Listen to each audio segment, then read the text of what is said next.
Saat hendak diamankan, Muksin sempat melawan polisi. Kasat Reskrim sebut motifnya pelaku kesal karena kitabnya dibakar. Warga Desa Letang, Kecamatan Babat Supat, Kabupaten Musi Banyuasin digemparkan dengan insiden yang dilakukan seorang anak terhadap ibu kandungnya sendiri. Dengan kejinya, pelaku bernama Muksin menyerang sang ibu kandung bernama Siti Fatona di dalam Masjid Baitur Rahman saat tengah tadarus Al-Quran usai menjalankan sholat tarawih Selasa 28 Maret 2023 sekitar pukul 21.30 waktu Indonesia Barat. Korban pun tak tertolong. Sebelum meninggal dunia, korban sempat berteriak histeris meminta pertolongan.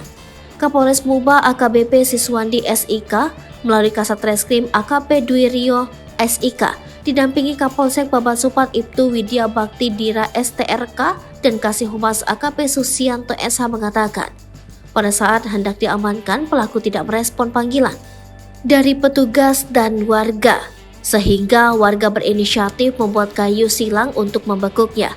Namun pelaku malah berontak dan melarikan diri menuju dapur. Saat menuju dapur, pelaku bertemu anggota dan mencoba melawan kepada anggota menggunakan pisau. Namun ada tas yang melindungi sehingga anggota terpaksa mengambil tindakan tegas dan terukur dengan menembak kaki pelaku. Pada saat anggota hendak melompati badannya, pelaku kembali melukai kaki anggota menggunakan pisau. Dwi Rio menyebutkan motif dari tindakan keji dilakukan oleh pelaku karena kesal dan sakit hati karena ada sebuah kitab yang dibakar oleh ayahnya Misbahul Munir. Sebelumnya pelaku juga sempat mengamuk dan mengancam menghabisi orang tuanya namun gagal. Pada saat diamankan di penjara, pelaku membenturkan kepalanya ke dinding dan akhirnya meninggal dunia setelah sampai ke rumah sakit.